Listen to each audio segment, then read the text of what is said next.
Hello, आज हम लोग ऐतिहासिक पृष्ठभूमि की बात करेंगे। जो संविधान में ऐतिहासिक पृष्ठभूमि है वो क्या है। देखिए, कंपनी का शासन जो था वो 1773 से लेकर 1858 तक चला।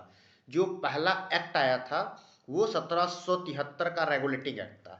उसमें देखिए, इस अधिनियम का अत्यधिक संवैधानिक महत्व है, क्योंकि इस एक्ट के बाद भारत में ईस्ट इंडिया कंपनी के कार्यों को नियमित और नियंत्रित करने की दिशा में ब्रिटिश सरकार द्वारा उठाया गया यह पहला कदम था।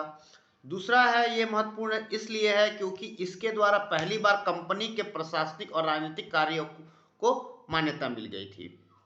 और तीसरा है, इसके द्वारा भारत में केंद्रीय प्रशासन की नींव रखी गई थी।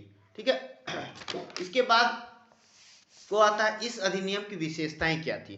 देखिए, इस अधिनियम के द्वारा बंगाल के गवर्नर को जो है गवर्नर, बंगाल का गवर्नर जनरल पद नाम दिया गया। देखिएगा, ये इंपॉर्टेंट है। बंगाल के गवर्नर को बंगाल का गवर्नर जनरल कहा गया है। ठीक है। उसकी सहायता के लिए 4 सदस्य कार्यकारी परिषद का गठन किया गया। उल्लेख, इसमें पहले गवर्नर जो थे वो वारेन हेस्टिंग थे। ठीक है।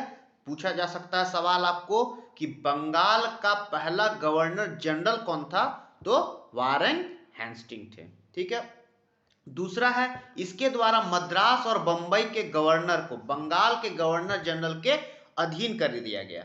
ठीक है। जबकि पहले सभी प्रेसिडेंसियों के गवर्नर जो थे वो एक दूसरे से अलग थे।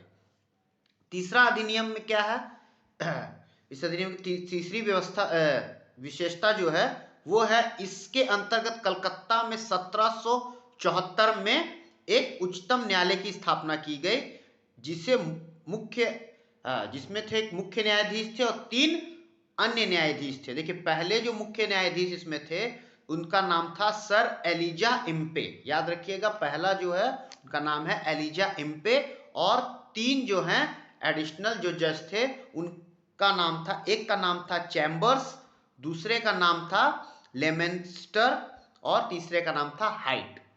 ठीक है।